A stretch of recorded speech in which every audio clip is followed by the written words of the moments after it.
예수님을 희롱하는 모습을 보게 되죠. 예수님 희롱하는데 유대인의 왕이라면서 군인들이 왕관 대신에 면류관 이렇게 면류관 쓰셔야 되니까 가시 면류관 쓰죠. 그 중동에 있는 가시들은 습기가 없잖아요. 땅 자체. 그래서 굉장히 날카롭고요. 억세다고 그래요. 이 못과 같다고 그렇게 표현하거든요. 이 왕의 옷이 자색 옷이라고 그러죠. 그래서 로마 원로들이 입는 옷 보면 자색을 이렇게 휘감잖아요. 네로 황제는 자색 옷을 자기만 입게 했대요. 여자들도 못 입게 했다고 그래요. 자색 옷을 입혀야 되니까 어디 불구죽죽한 뭐 이런 옷을 입힌 것 같아요. 천을 씌우지 않았나 싶어요. 그리고 호를 들고 있잖아요. 왕이 어떤 우리 그 옛날에 미스코리 하면 뭐 들고 다니잖아요. 그것처럼 왕이 들고 있는 이 지휘관들이 들고 있는 것 같은 홀이 있는데 그것 대신 갈대를 이렇게 쥐어주면서 머리를 치는 거죠. 머리를 치는 건 굉장한 모욕이거든요. 굉장한 고통이고 이렇게 한마디로 정신적인 고통을 고문을 하고 있는 거라 생각하시면 좋겠어요. 유대인의 왕이여 평안할지어다. 이 말은 뭐예요? 너 유대인의 왕이라며? 아니란 얘기죠. 너 그렇게 떠들었다며 왕 대접해줄게. 그리고 이제 아주 조롱하고 비웃는 거죠.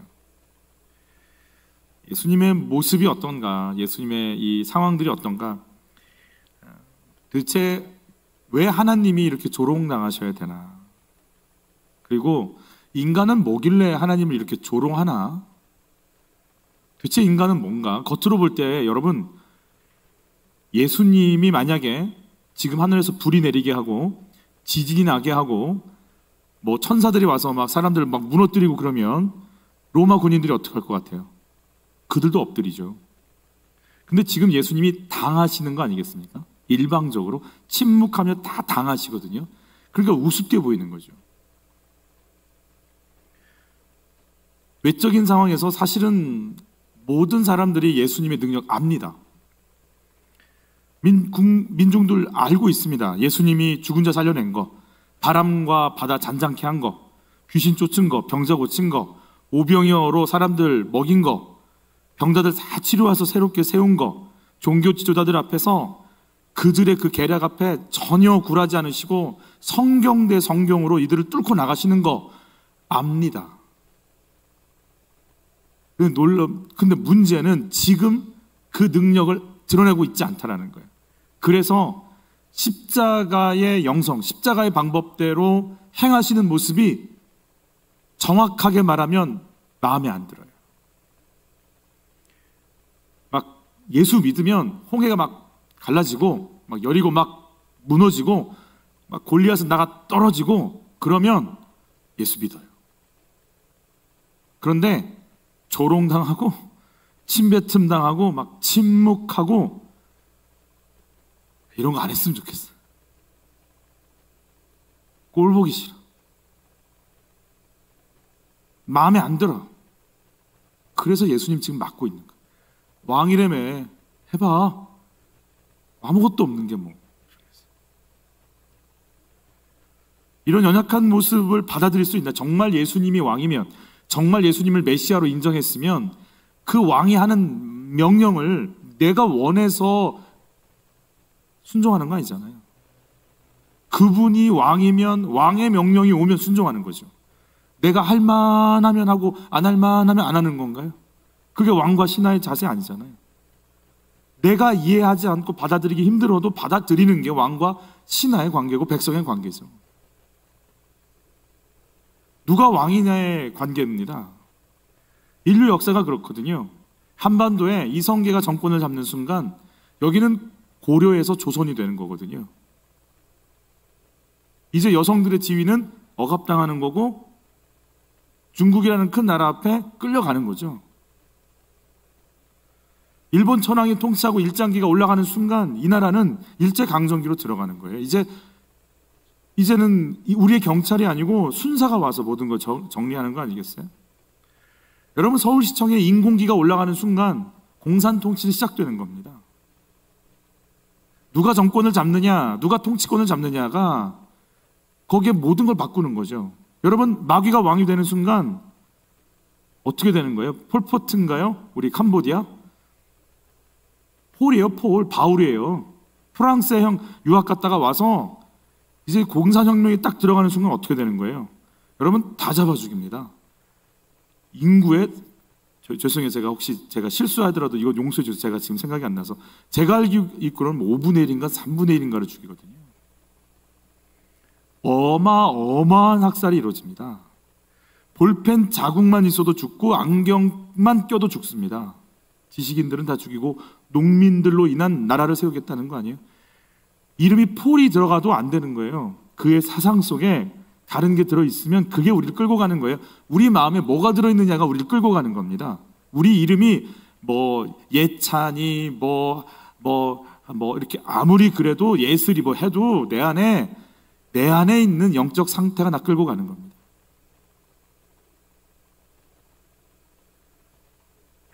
여러분 주기도문에서 그래서 뭐라고 그래요?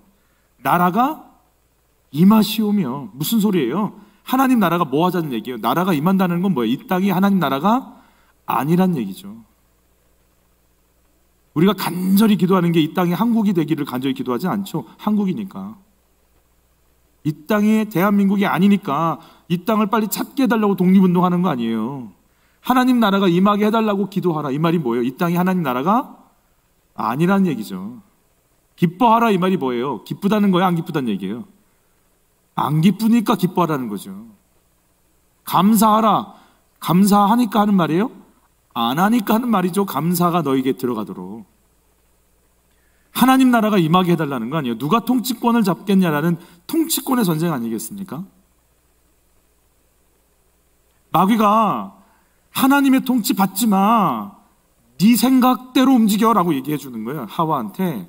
그래서 하와가 그 통치권에 대한 논쟁으로 넘어가 버립니다. 같이 읽어볼까요?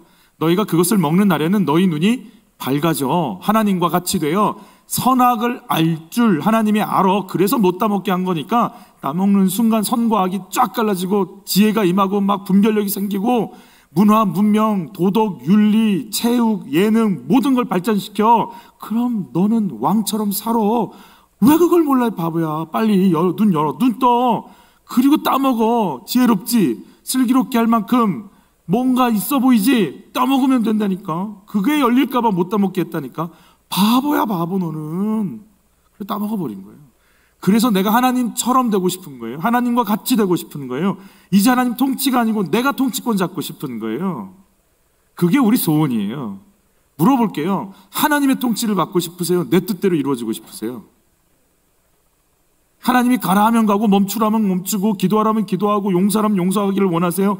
내가 강력한 힘을 가지고 쥐었다 폈다 선을 그었다 엎었다 뒤집었다 하기를 원하세요? 여러분 하나님의 통치를 받고 싶으세요? 내가 강력해지기를 원하세요? 그래서 우리가 강력해지기 위해서 소원을 아뢰죠. 누구한테? 돌, 나무, 부처, 산, 곰, 달, 태양. 우린 그걸 뭐라고 불러요? 우상이라고 불러요. 그런데 심지어는 믿는 우리도 예수를 우상처럼 섬겨요. 예수님 돈 주세요. 능력 주시고 이 대학은 가야, 이 직장은 들어가야, 이 정도 외모는 돼야, 이 정도 애들은 스펙이 있어져야. 그래서 내가 힘을 가지면 된다라는 거죠. 그래서 힘을 줄 때는 예수는 괜찮다니까요. 예수 안 건드린다니까요. 민중들이 막 따라붙는다니까요. 왕 삼으려고 한다니까요. 엎드리고 메시아라고 호산나를 외친다니까요. 그런데 예수가 십자가의 통치로 들어가는 순간 얻어맞고 조롱당하고 침뱉음 당하고 끌려가고 뭐야 이거. 버리고 싶은 거예요. 그래서 지금 예수 버림받은 거예요. 다시 묻죠. 여러분 하나님의 통치를 원하세요? 내가 힘을 갖기를 원하세요? 예수 믿는 목적이 유능한 거예요? 주님의 십자가 앞에 엎드려서 나도 그 십자가를 향해 가고 싶은 거예요? 오늘 예수는 그것 때문에 죽어요. 이 에덴 동산의 통치권의 문제가 오늘까지 우리에게 흘러가고 있어요. 그 과정 속에 한번 같이 볼까요? 셋도 아들을 낳고 그의 이름을 에노스라 하였으며 그때에 사람들이 뭐하고? 비로소 여호와 이름을 무슨 소리야? 안 불렀다는 얘기잖아요. 지금 아담과 하와의 아이, 세 번째 아이가 셋이에요. 아담과 하와 이후에 안 불러요. 아담과 하와 이후도 가지도 않아요. 가인의 후손 안 부릅니다. 하나님 부르지 않습니다. 내가 잘났는데 왜 불러요? 여러분, 이거는 계속해서 구약의 메인 스트림이죠. 같이 읽습니다. 여호와께서 사무엘에게 이르시되 백성이 내게 한 말을 다 들으라. 이는 그들이 너를 버림이 아니요 나를 버려 자기들의 왕이 되지 못하게 함이니라. 사무엘 말고 인간 왕 세워주세요. 사무엘이 섭섭해했거든요. 그러니까 주님이 오셔서 위로해 주시는 거예요. 사무엘아, 너 버린 거 아니야. 내가 왕 되는 거를 원하지 않아서 그러는 거야. 이게 지금 우리 마음속에 있는 거예요. 주님이 왕 돼서 일어나라, 걸어라, 기도해라, 깨어라, 복음 전하러 가자. 원치 않아요. 힘, 능력, 권세, 지혜, 인기, 기도 응답 팍팍팍 주셔서 그냥 내가 잡기를, 내가 왕 되길 원하는 거죠.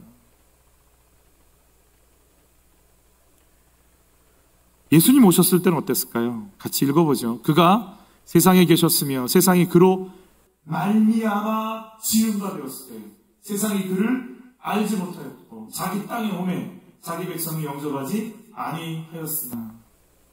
자기 땅에 와도 자기 백성이 안 쳐다봐요. 세상이 그로 말미암아 지은 바 됐어요.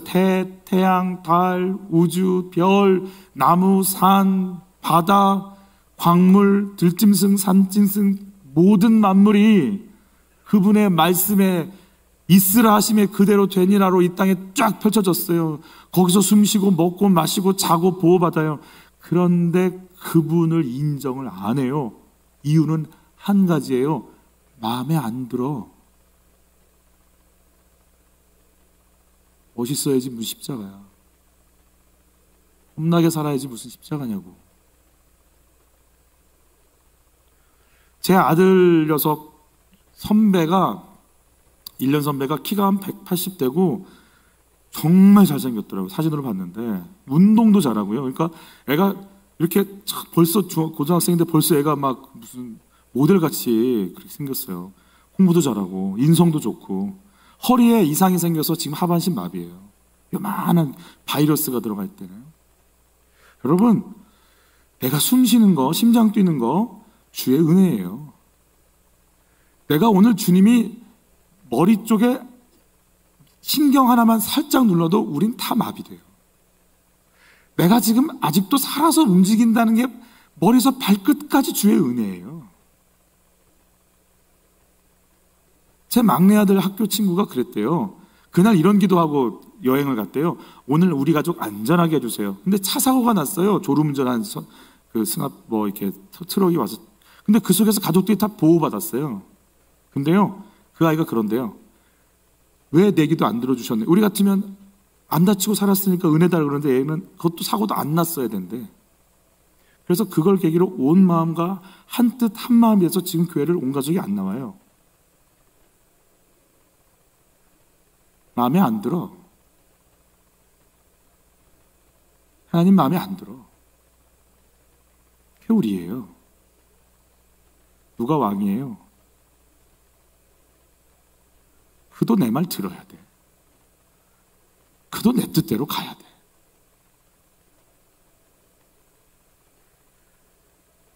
오늘 네가 왕이 돼서 살아가라 그런 마귀의 거짓말의 영향력이 온 인류에 퍼져서 그냥 하나님 거부하고 그 길 가고 있는데, 그래서 그 죄를 짊어지고 가고 계신 예수님의 십자가에 좀 이상한 사건 하나가 등장을 하죠. 바로 억지로 십자가를 지는 한 사람이 나타나게 되는 거예요. 21절 그가 누군지 한번 같이 받을게요. 마침 알렉산더와 루포의 아버지인 구레네 사람 시몬이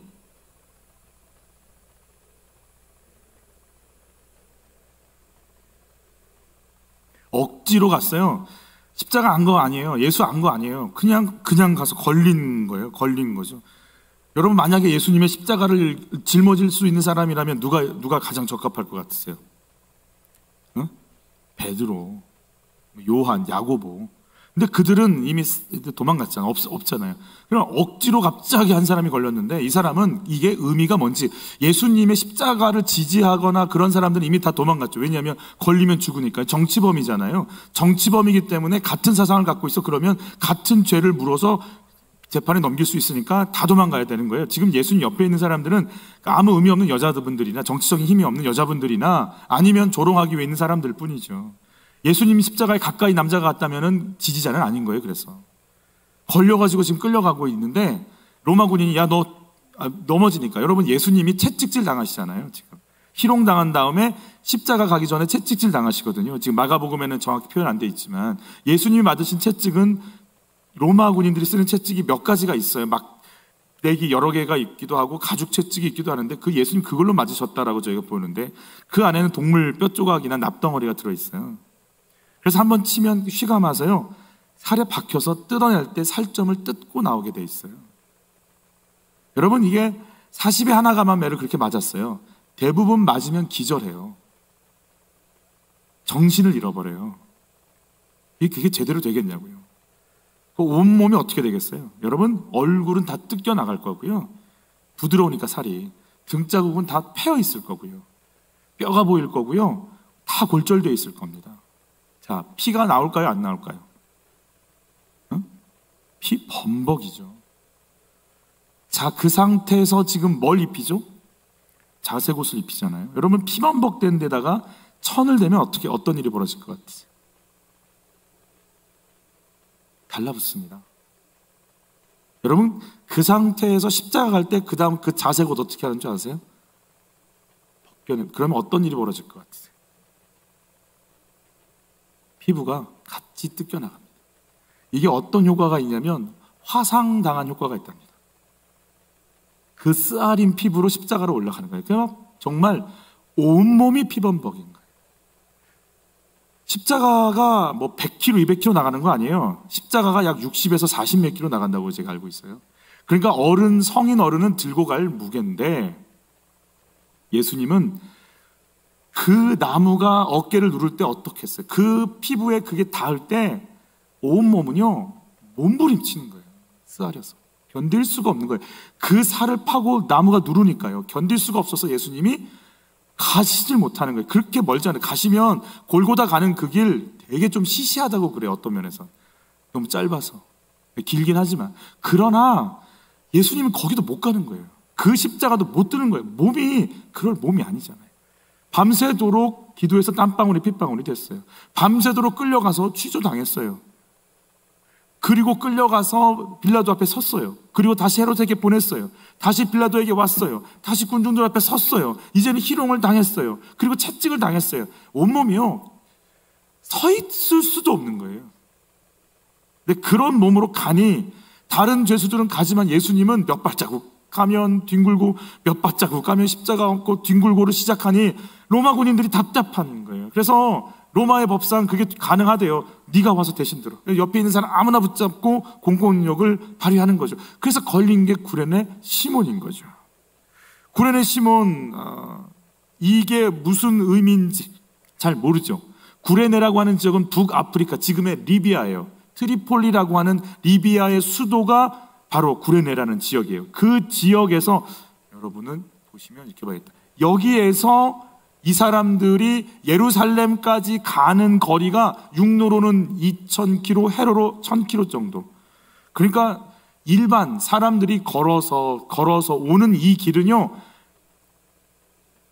1년이 아니라 일생에 한 번 있을 만한, 이 거리를 며칠, 몇 달을 걸려서 오는 거잖아요.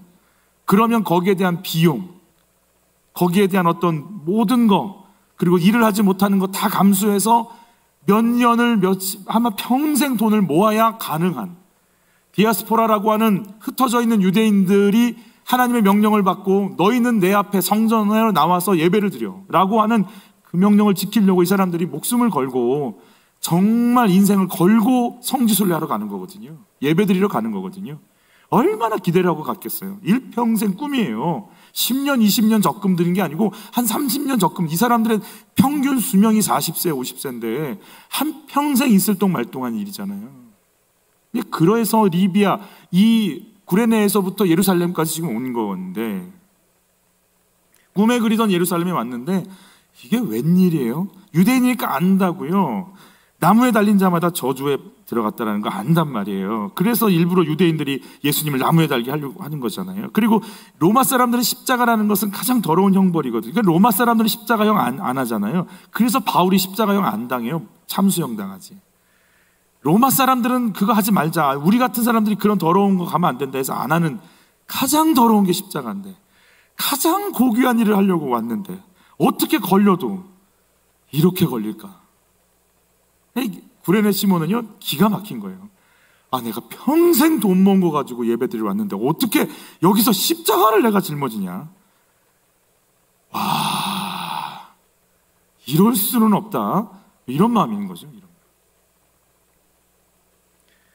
얼마나 당황스러울까. 예수님은 십자가 의미 아시죠? 본인이 십자가 져서 인류를 구원한다는 거 알고 내가 능욕받고 십자가 지고 부활하리라를 계속 얘기하셨어요. 십자가 잘 아십니다. 그런데 구레네 시몬은 모르잖아요. 이게 무슨 의미인지. 예수도 모르고 십자가도 모르는데 그냥 이게 뭐야, 이걸 짊어지라고 막 뭐라고 하니. 여러분, 우리가 사실은 인생의 십자가 질 때 알고 지지 않아요. 이거 지면 뭐가 좋아지고 이거 지면 몰라요. 그냥 돈도 없으니까, 내 식구가 아프니까, 우리 집 가난하니까, 힘드니까 그냥 십자가처럼 짊어지고 가는 거 아니에요? 뭘 알겠어요 우리가? 이거 짊어지면 뭐가 좋겠다. 누가 이런 걸 알겠냐고요. 누가복음 23장을 보면 이제 이걸 이렇게 표현해요. 같이 읽어볼까요? 그들이 예수를 끌고 갈 때에 시몬이라는 구레네 사람이 시골에서 오는 것을 붙들어 그에게 십자가를 지워 예수를 뭐 하기로? 따르게 하더라 그랬어요. 따라가게 했다라는 건 예수님 앞에 가시고 구레네 사람 시몬은 뒤에서 쳐다보는 거예요. 그러니까 여러분, 어느 누구보다 예수님의 비틀거림, 신음소리, 말소리, 땀 흘리는 거, 뒤집어지는 걸 가장 가까이에서 보는 거예요. 이 사람이, 그러면서 여러분, 그 십자가형을 지고 뒹굴고 온몸이 다 찢어진 상태잖아요. 패여있는 상태잖아요. 구레네 사람 시몬은 유대인의 정서가 있단 말이에요. 유대인의 종교심이 있단 말이에요. 무슨 저주냐, 무슨 죄냐, 어떤 뭐 살인범일까, 유아 폭행범일까, 뭘까, 도대체 무슨 죄를 졌길래 이 저주를 받을까, 저 사람은. 그리고 나 같은 사람은 이 저주의 라인에 왜 서 있나, 내가. 더럽다. 내가 왜 여길 잘못 건드려서 여기 빠졌을까? 아이고, 부를 때 도망이나 가버릴걸. 왜 이 저주, 이런 저주가 없는데 이런 저주를 내가 왜 같이 짊어지고, 이게 뭘까? 막 뱉어내고 싶고 그냥 던져버리고 싶고 그냥 가서 씻고 싶고, 이런 더러운 일을 내가 왜 하나를, 그냥 일평생 거룩하신 주님 여호와 만나려고 왔는데 여호와께서 가장 저주라고 하는 십자가를, 이 로마인들도 가장 저주라고 하는 나무에 달린 이 사람의 그 길을 내가 왜 가나. 내가 이 인간은 무슨 죄를 져서 이럴까를 얼마나 많이 생각했겠어요. 무서워서 그냥 가는 거 아니겠어요? 무서워서. 여러분, 구레네 사람 시몬이 예루살렘에 올 때 가족들과 같이 왔을 거라고 봐요. 예수님도 12살 때 성전 가신 것처럼 루포와 알렉산더라는 두 아들을 데리고 예루살렘에 오면서 유월절을 지키면서 뭐라고 얘기했을까요? 유대인들의 교육 방식이 뭐예요? 식탁 공동체잖아요. 그래서 묻습니다. 초막절 되면 묻습니다. 아빠, 왜 우린 여기서 잠을 자요? 있잖아, 우리 선조들이 광야에서 초막을 짓고 하나님의 보호를 받아서 우리가 그걸 기념하기 위해서 이렇게 해. 이들은 묻는 말이 있고요, 대답하는 말이 있습니다. 이러면서 신앙교육 시키거든요.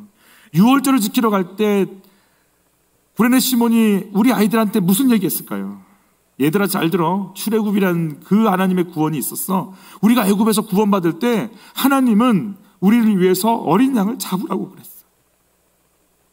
그 어린 양의 피를 흘려서 임방과 문설주에 발랐어. 그래서 죽음의 사자가 왔을 때 모든 애굽의 식구들을 다 쳐 죽일 때 그 어린 양의 피가 이 발라진 집은 패스오버에서 넘어갔어. 유월했어. 넘을 월. 그래도 우리가 살았어. 다 죽었는데 양이 대신 죽었어. 그 어린 양 불쌍해요. 불쌍하지만 어떻게, 우리가 살아야지. 그러긴 하네요, 아빠. 그 어린 양이 죽는 걸 경험하는 거예요. 그 어린 양 우리가 가서 성전에서 사서 우리가 하나님께 나갈 때 그 어린 양 바치고 피 흘려. 나 볼 수 있어요? 아니, 우린 못 봐. 하도 많아서 제사장들이 잡아 죽일 거래. 와, 그렇구나. 양 많이 죽겠네요. 어마어마하게 죽지. 이런 얘기 했을 거라고. 그런데 구레네 시몬은 몰랐어요. 내 앞에서 뒹굴고 넘어지고 살뜯기고 피비린내 나고 한 걸음도 못 걷는 그 사람이 온 인류의 죄를 대속한 어린 양인 건 몰랐어요.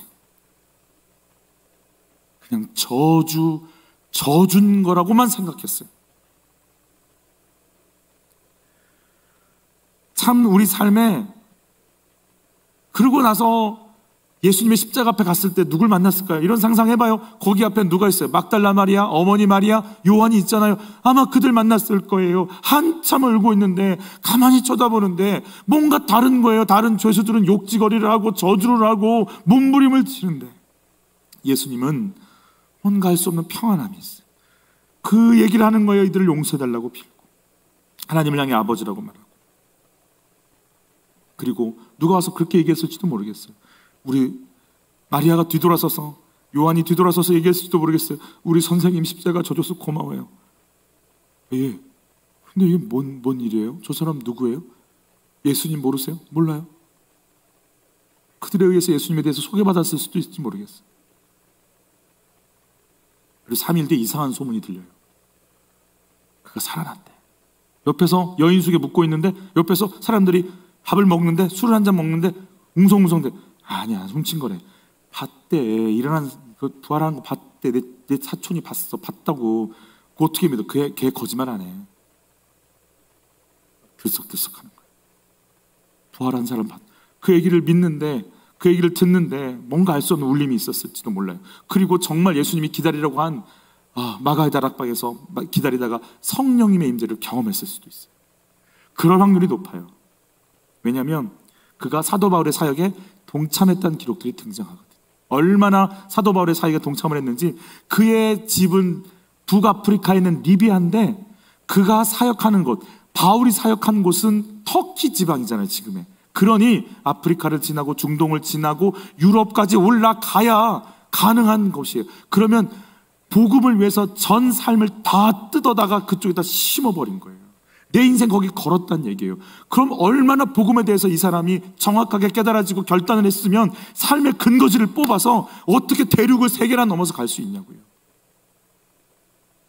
왜 알렉산더 루포라는 말이 나올까요? AD 70년경부터 복음서가 쓰여졌다면 사람들이 알렉산더와 루포라는 말을 굳이 쓰지 않아도 되잖아요. 한 사람이 가다가 예수의 십자가 들고 잠깐 들어주었다. 이거면 되지. 왜 그 사람의 아들들의 이름이 등장할까요? 예, 복음서 마가복음을 읽는 사람들은요, 알렉산더 루포라는 말이 들리는 순간 아는 거예요. 루포, 걔네 아버지. 복음의 현장에 있는 사람들이에요. 그러니까 이름을 적으면 알아듣으니까 거기다 적어놓은 거란 말이에요. 그의 어머니 역시 복음에 결단했던 걸 보게 돼요. 같이 읽죠. 주 안에서 택하심을 입은 루포와 그의 어머니에게 문안하라. 그의 어머니는 곧 내 어머니니라. 바울이 구레네 시몬의 아내 루포의 어머니를 내 어머니라고 부를 정도로 굉장히 끈끈한 믿음의 공동체 안에 들어있는 분들이구나라는 걸 알 수 있어요. 재밌게도 예수님의 십자가를 우연히 졌던 시몬은 아마 성령님의 역사 속에 오순절 다락방 속에 있었을 거라는 확률이 높은 이유 중에 하나가 뭐냐면, 거기에서부터 사방으로 다 복음이 퍼져나가잖아요. 사도행전 11장을 보면 같이 읽어볼까요? 그때에 스데반의 일로 일어난 환란으로 말미암아, 스데반의 사건, 스데반 순교 사건 이전에는요, 예루살렘에 있는 성도들이요 밖으로 나갈 생각 안 했어요. 예루살렘에 있는 사람들끼리만 친교했단 말이에요. 그냥 자기들끼리 빈부귀천 없이 그냥 가난한 자 다 없어질 정도로 서로 물건을 통용하면서 함께 한 몸 한 덩어리가 돼서 잘 살았어요, 우리끼리. 그러나 스데반 사건이 일어난 이후로 복음은 퍼져나가기 시작하네. 사마리아 땅 끝까지 계속 유럽 계속 퍼져나가기 시작하는 거 아니에요? 그래서 세워진 교회가 안디옥 교회잖아요. 안디옥에 같이 읽어볼까요? 환란으로 말미암아 흩어진 자들이 베니게와 구브로와 안디옥까지 이르러 유대인에게만 말씀을 전하는데 그랬어요. 이들이요 땅끝까지 이르러 내 증인들하는 주님의 음성에 순종이 안 돼요. 이들도 유대인에게만 가서 복음을 전해요. 자, 그런데 그 다음 한번 볼까요? 그 중에 구브로와 어디 사람? 구레네 몇 사람. 구레네 시몬. 아마 이 사람이 이 몇 사람 안에 시몬이 들어있을 거라 생각 들어요. 북아프리카에 있는 그 리비아에는요, 유대인들이 많이 살던 곳이에요. 그래서 그들의 무리들과 같이 성지순례를 왔다가 거기 있는 구레네 사람 시몬이 십자가를 들었고, 거기서 은혜를 받은 구레네 사람들이 성령을 받고 있다가 예루살렘에 기거하다가 복음이 전해질 수밖에 없는 상황이 되자 안디옥이라고 하는 글로벌한 도시에 들어갔어요. 근데 그 도시에 들어가서도 유대인들은 자기 한계를 못 깨는데, 구레네 사람들은 원래 이방인의 땅에 사는 사람들이니까 복음 전해야 된다, 이방인에게도 복음이 필요하다라고 하는 의식이 훨씬 더 강력한 거예요. 그래서 복음을 전했어요. 같이 다시 한번 읽을게요. 그 중에 구브로와 구레네 몇 사람이 안디옥에 이르러 누구에게도? 헬라인에게도 말하여 주 예수를 전파하니. 선민의식에 갇혀있는 사람들을 뛰어넘을 수 있는 사람들, 그게 지금 구브로와 구레네, 거기에 시몬이 있을 거라 저희는 생각해요. 그래, 안디옥 교회는, 여러분, 예루살렘 교회는 사라집니다. 그러나 안디옥 교회는 남아서 그 안디옥 교회가 복음의 전초기지가 돼서 선교에 그대로 쓰임을 받고 바울과 바나바를 파송하면서 1차, 2차, 3차 선교 여행을 진행시켜 나가는 거 아니겠어요? 여러분, 그 안디옥 교회에 우뚝 솟아 있는 핵심 리더 중에 한 사람이 누굴까? 바울, 바나나, 구레네 시몬일 거라고 추측해요. 왜냐하면 그의 이름이 13장에 등장해요. 같이 읽어보죠. 안디옥 교회에는 예언자들과 교사들이 있었다. 바나바, 또 니게르라는 별명을 가진 시몬. 이 시몬이 시몬이에요. 동일한 언어예요. 그런데 니게르, 북아프리카에 있으니까. 그래서 아마 흑인일 거야, 이런 추측해봐요. 니그로라는 말이 여기서 나왔거든요. 안디옥에서는 어떤 호칭을 받냐면, 예수 믿는 사람들을 향해서 첫 번째로 그리스도인이라는 호칭을 받게 됩니다. 왜요? 다른 문화를 갖고 있어요. 오른뺨 치면 왼뺨 돌려줘요. 오리를 가자면 심리를 가져요. 저주하면 축복이 돌아와요. 이상한 사람들, 눈에는 눈, 이에는 이, 율법뿐만 아니라 로마의 성문법도 그 강력한 법에 의해서 통치가 이루어지는 걸 자랑스러워했던 사람들인데, 힘의 논리로 펼쳐져 있는 법인데 이상한 사람들인 거예요. 그 속에 누가 있을까요? 구레네 사람 시몬이 들어있는 거예요.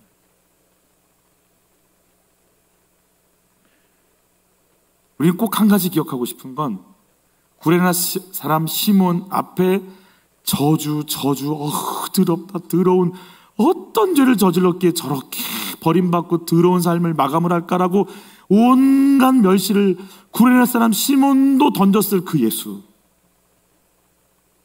놀라운 건 그 예수가 누구의 죄 때문에, 내 죄 때문에 저렇게 됐다는 걸 깨닫는 순간이요, 모든 건 바뀌어버립니다. 이게 내 죄를 위함이다라는 것이 열리는 순간이요, 모든 건 깨어져 버립니다. 모든 건 새로워집니다. 우리 송구영신 예배 때 달빛마을 와서 찬양한 거 아시나요? 네, 안 자고 계속 들으셨군요. 달빛마을에 있었던 자매가 7살 때 아버님이 여의는데, 그 아버님이 당뇨가 있으세요. 그래서 이 자매는요, 걸그룹 출신인 것도 아시나요? 몰라도 돼요. 그 자매는 지금 소아당뇨가 진행돼서 지금도 이 당뇨 치료를 받고 있어요. 그렇게 말라있는 몸인데 한평생 짊어지고 간 어떤 가시 같은 거죠. 근데 이 친구가 교회에서 늘 이렇게 사랑받고 음악하는 친구니까 얼마나 많이 찬양팀에도 쓰고 그렇겠어요. 그래서 교회에서 많이 죄인이다 이러니까 가만히 생각해봤을 때, 그래, 내가 좀 욕심이 있긴 하지. 누가 성형 이쁘게 되면 내가 질투가 좀 나긴 하지. 그래, 내가 죄인인 건 맞긴 맞는데 괜찮은 죄인이지, 밖에 있는 사람들보다. 나 이 정도면 괜찮지 라면서 애통함이 없더래요. 내가 뭐가 그렇게 내가 죄를 졌나? 이 정도면 괜찮지. 교회에서 살고, 교회 부르면 나가고, 교회 찬양팀 있으면 봉사하고, 죄 지을 시간도 별로 없죠. 괜찮은 죄인이라고 여겼다는 거예요. 근데 어느 날 말씀을 보는데요, 이스라엘 백성들이 제사를 지내는데 형식으로 치우쳐 있고 마음이 없는 제사 지내는 그들을 보면서 깨달았어요. 그게 나구나. 앉아 있기는 한데 봉사는 하는데 마음은 없구나. 하나님 뜻 모르면서 하나님은 나의 왕이라고 얘기했고 왕의 통치 받아들이고 있지 않구나. 나 하나님 이용하고 있구나. 주님만이 나의 왕입니다 하면서 내가 내 삶의 주인은 나였던 게 막 생각이 나면서 예수가 날 위해 죽은 건 믿었어요. 그런데 내가 그 예수와 함께 죽은 건 인정이 안 되더래요. 왜 내가 죽어? 자존심도 있고 미모도 있고 봉사도 열심히, 내가 왜 죽어? 예수 죽은 건 인정이 되고 내가 그 예수와 함께 죽은 건 인정이 안 돼.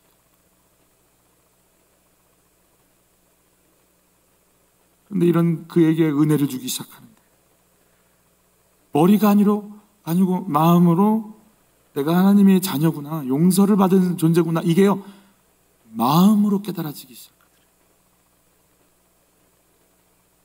머리로 알고 있는데 마음으로 오기 시작하는데요. 이게 믿어지고요, 나를 위해 예수가 죽으셨구나, 내가 그 예수 때문에 살아있구나, 이게 고백이 되기 시작하는 거예요.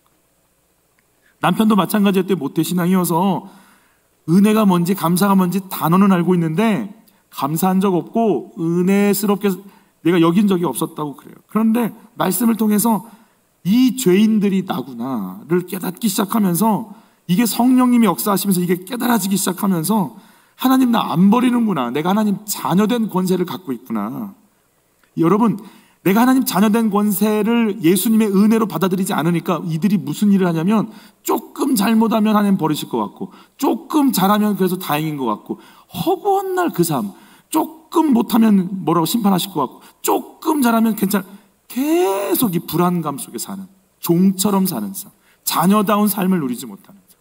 순간 착하게 살아야지, 잘 살아야지, 오직 거기에 매여 있었대요. 왜냐하면 잘못 살면 혼날 것 같으니까. 종교적인 열심을 끊임없이 해대야 구원받을 것 같고 살 것 같은, 믿어졌다가 또 안 믿어졌다가, 죄를 지었다가 안 지었다가, 이게 자기들의 삶인데 은혜로 내가 자녀가 됐어를 받아들이는 순간부터 차원이 다른 삶이 열리기 시작하는 거예요.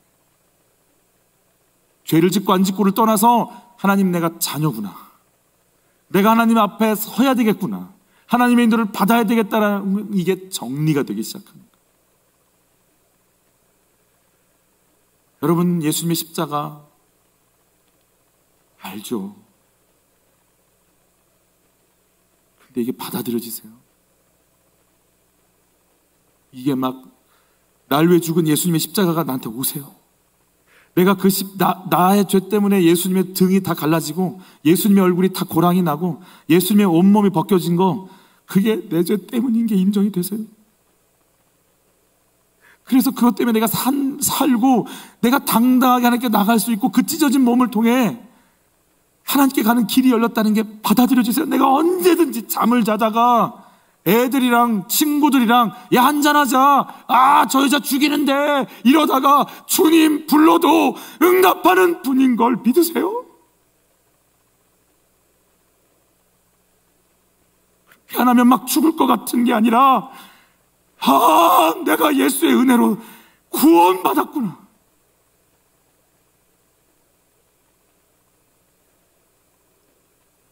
다른 차원이 열리는 거예요. 하고 안 하고의 문제가 아니고 하나님 아버지를 어떻게 하면 사랑할 수 있는가.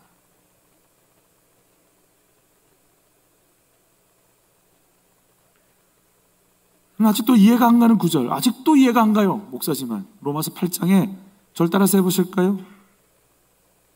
하나님이 자기의 아들을 아끼지 아니하시고 우리에게 내어주신, 그럼 이 구절이 아직도 이해가 안 가요. 아들을 내어주는데 아깝지 않다. 그것도 독생자, 하나님과 영광이 동등한 분, 본체가 동일하신 그분을 육신을 입고 온 그 아들을 내주는데 아깝지 않다. 그럼 나는 어떤 가치인가? 저도 이해가 안 된다고 말씀드렸어요. 그럼 나는 어떤 가치인가? 주님이 나를 내서 예수님을 내주고 나를 구원하시고, 예수님은 죽음으로 나를 생명으로, 예수님을 저주로 나는 복으로 끄집어 올려서 교환을 하시는데, 아들 예수를 죽이는데 아깝지 않다. 아들 예수가 온 얼굴이 터지고 등짝이 갈라지고 온몸이 터지고 뼈가 골절되고 비틀거리며 걸어가는데, 그런 대가를 치러도 치를 만한 가치가 있다. 나를 구원하는 것이.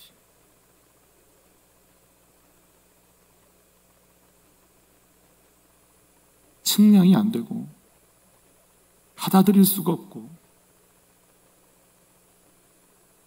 1리터짜리 통에다가 1000리터 물 집어넣는 기분이에요. 해볼 길이 없어요.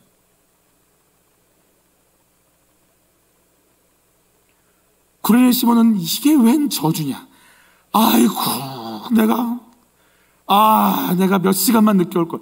아이고, 내가 이 진짜 더러운 저주 속에 있네라고 여겼던, 그래서 그 저주의 십자가 잠깐 들었는데, 내가 예수님 십자가 잠깐 들어준 줄 알았더니 그 십자가는 원래 내가 달려서 죽어야 될 십자가. 저 저주 내가 받아야 될 저주였던 거예요. 나를 왜 죽은 어린 양이 바로 내 앞에서 계속 넘어지고 뒹굴었던 그 예수였어요. 그게 나를 위함이라는 게 깨달아지는 순간 내 존재 전부가 예수 안에 있다는 걸 알게 되는 거예요.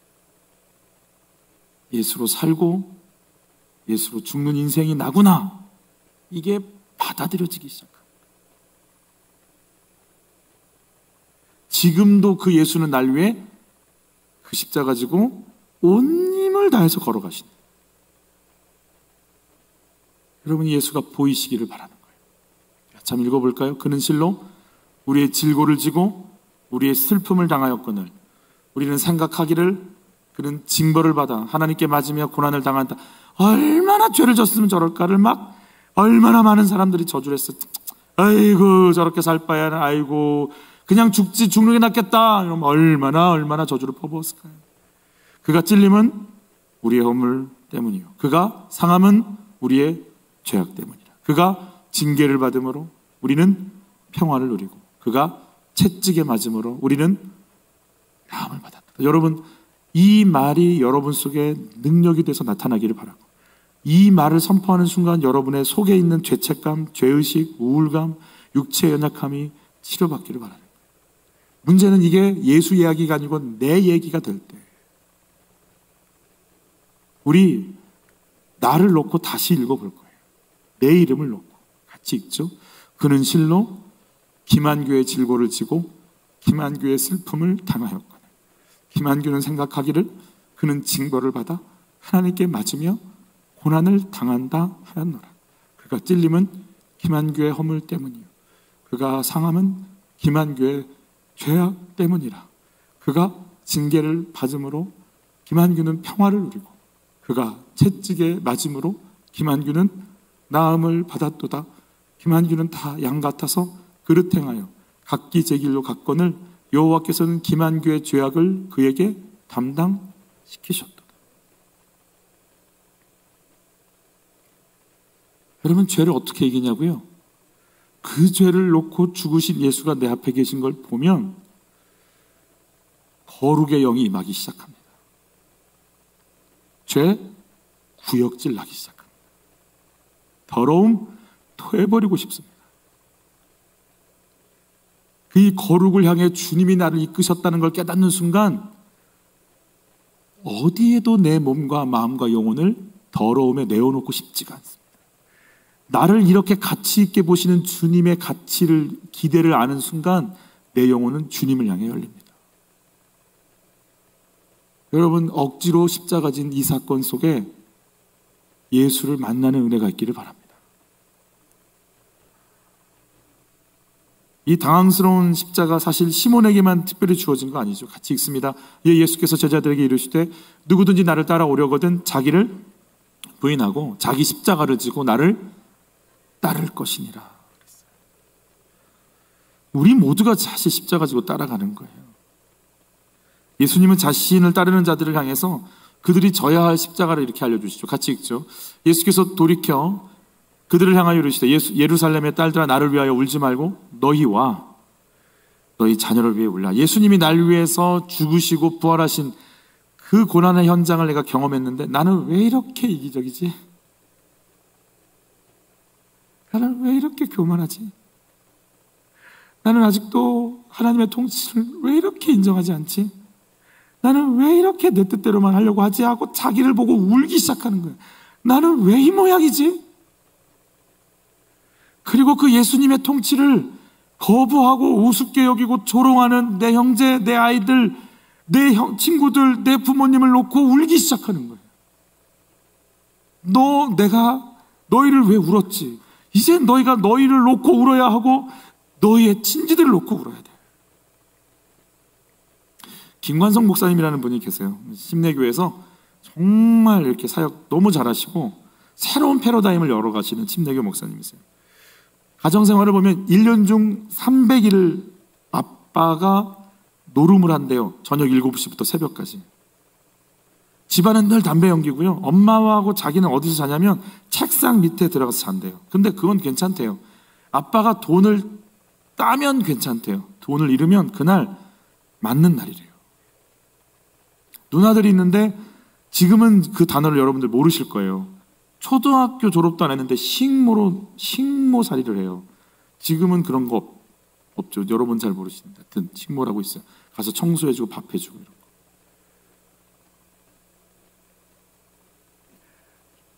형은 아들이라고 중학교를 보내줬는데 중학교 2학년 때부터 가출을 시작해. 이런 분위기에서 어떻게 뭘 공부를 하겠어요? 자기는 초등학교 6학년 때 그러니 무슨 케어를 받았겠어요? 이 친구 막내인 김관성 목사님이 초등학교 6학년 때 슈퍼마켓 슈퍼라고 했죠. 그 당시 이 테니스 가방 아시죠? 이렇게 돼 있어 끈달린 거. 거기에 초콜릿 300개를 훔쳐갑니다. 그러니까 여러분은 하려면 좀 크게 하는 게 좋아요. 어설프게 한두 개 이런 거 하지 말고 그냥 할 때 좀 이렇게 한 300개 정도 이렇게 좀 해줘야 큰 그릇이 되는 것 같아요. 아멘이 나올 뻔했어요. 근데 막 이 아이 어떻게 하겠어요? 그냥 그 당시 분위기상 다시 돌려주고 이놈하고 혼나고 이제 훈방 조치가 됐지만 학교에서는 부모님 모셔오라고 하는데 아빠는 술 드시고 계시고 엄마는 한글을 글을 몰라요. 그러니까 학교를 오질 않아. 남아있는 보호자는 형인데 죄송해요. 여기 강대상에서 용어가 쓸 용어가 아닌데 써서 좀 이해를 해주시고 들었어요. 깡패인데 형이 왔어요.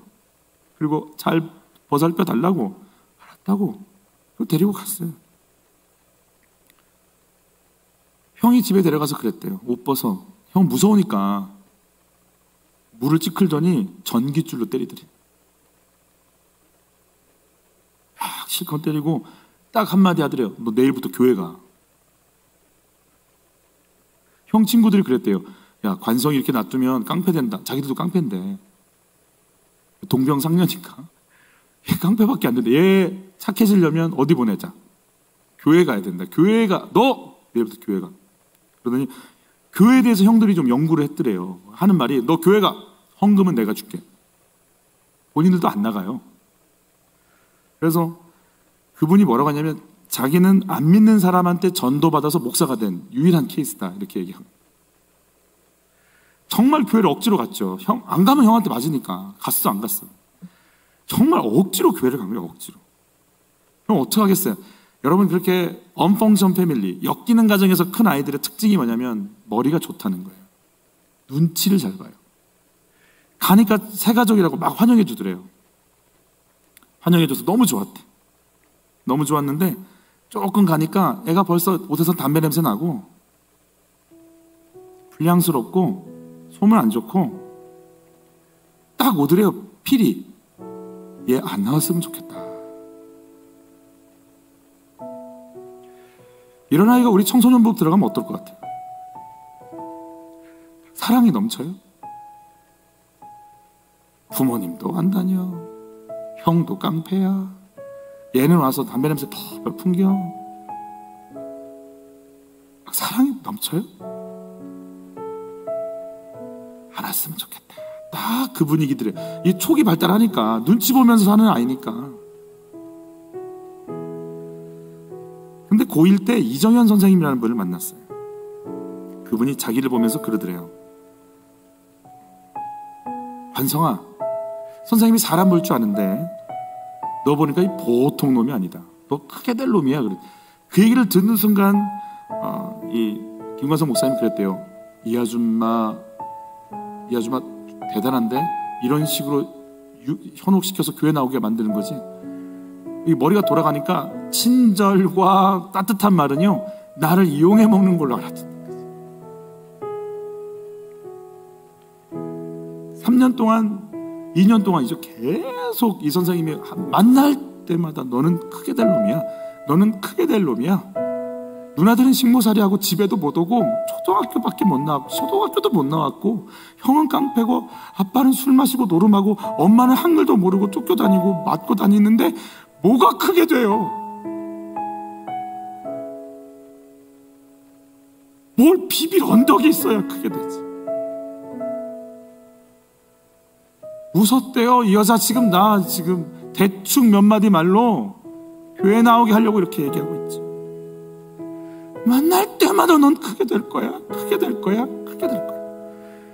한 2년 들으니까요. 집에 이렇게 누워있는데요. 천장을 이렇게 보는데 그런 마음이 들 때 내가 언제쯤 크게 될까? 막 세뇌가 돼가지고 그래 난 크게 될 것 같아. 막 나중에 이게 막 믿음이 올라오는데 그분은 이랬대요. 내가 널 위해 기도해 줄게 이러지 않았대요. 경제적인 거 어려운 거 뻔히 아니까 학교에 찾아오신대요. 그래서 교무실에서 부른대요. 관성아 누가 왔어. 찾아가면 선생님이에요. 봉투 3개 준비한대요. 그 당시는 중고등학교 다 등록금 냈으니까 이거 등록금이야? 이거 학용품 써? 이거 용돈이야? 고3 졸업할 때까지. 어느 날 눈이 좀 안 보인다니까 삐콤씨를 사가지고 왔다고. PPL 받거나 그런 건 아닙니다. 교회 갈 때 원했던 게 뭐였냐면 토비콤이구나. 여학생 때문에 교회를 갔대요. 이쁜 여자가 있어가지고 이쁜 여자 만나려고 교회를 갔는데 이제 마음을 터놓고 얘기하는 거죠. 저 그 여자친구 때문에 자꾸 관심이 가고 그런다고 했더니 여러분 같으면 뭐라고 얘기하겠어요? 정신 차려. 대학 가서 사겨. 너 지금 그럴 때 아니잖아. 공부해. 라고 얘기할 줄 알았는데 그 얘기를 하니까 이 선생님 하시는 말씀이 관성아, 여학생 마음 뺏는 건 내가 도사야. 네가 초벌로 써와 연애 편지를 내가 고쳐줄게. 그 문장을 다 수정해주면서 이런 표현을 써야 여자가 좋아해요. 그리고 그 여자가 어디 정류장에서 내리는지를 알아서 이런 편지지를 써. 그래서 전달을 해. 코치해주더래. 그는 기도해줄게 이러지 않았대요. 정말 삶으로 함께했대. 그런 경험을 하고 나니까 자연스럽게요. 예수 믿는 게 뭔지 경험이 되고요. 배워오더래요. 배워와. 마지막 신학교를 들어가려고 할 때도 등록금을 들고 오셨더래요. 여기 침신대. 그러면서 그가 이렇게 묻더래요. 관성아, 선생님의 인생의 전성기가 언제인 줄 알아? 그러니까 짓궂게 하려고 이렇게 몰았대. 짓궂게 하려고. 선생님 인물이 별로니까 결혼할 때가 제일 좋았겠네요? 아니. 그럼 결혼해서 애 2명 낳을 때가 제일 좋았겠네요? 그때가 전성기였. 아니. 선생님 전성기는 고등학교 1학년 때 너 만나서 말씀을 가르치는 게 내 인생의 전성기였어. 이 말이 신학교 1학년 때 입학해줬던 이 말이 지금까지 목회하는 삶의 가장 큰 영향력이라고 말씀했어요. 내가 뭐라고? 소위 말해 내가 장로 아들도 아니고 목회자 아들도 아니고 권사 아들도 아닌데 그냥 내버려 둬도 안 챙겨도 아무런 할 말 없는 아이인데 왜 날 챙기냐는 거야. 나 같은 사람이 뭔데 품어줘요? 여러분, 그분의 목회가 지금 그렇게 해요. 한 사람 한 사람을 품고 나가는 그를 통해 예수를 배웠기에 여러분, 나에게 주어진 십자가가 뭘까요? 누가 교회 학교에 이런 아이 오기를 원하겠어? 예쁘고 똑똑하고 착하고 말 잘 듣고 그런 아이들 와야지. 근데 이혜정 선생님은요, 이 아이를 내가 품고 갈 십자가로 알았어요.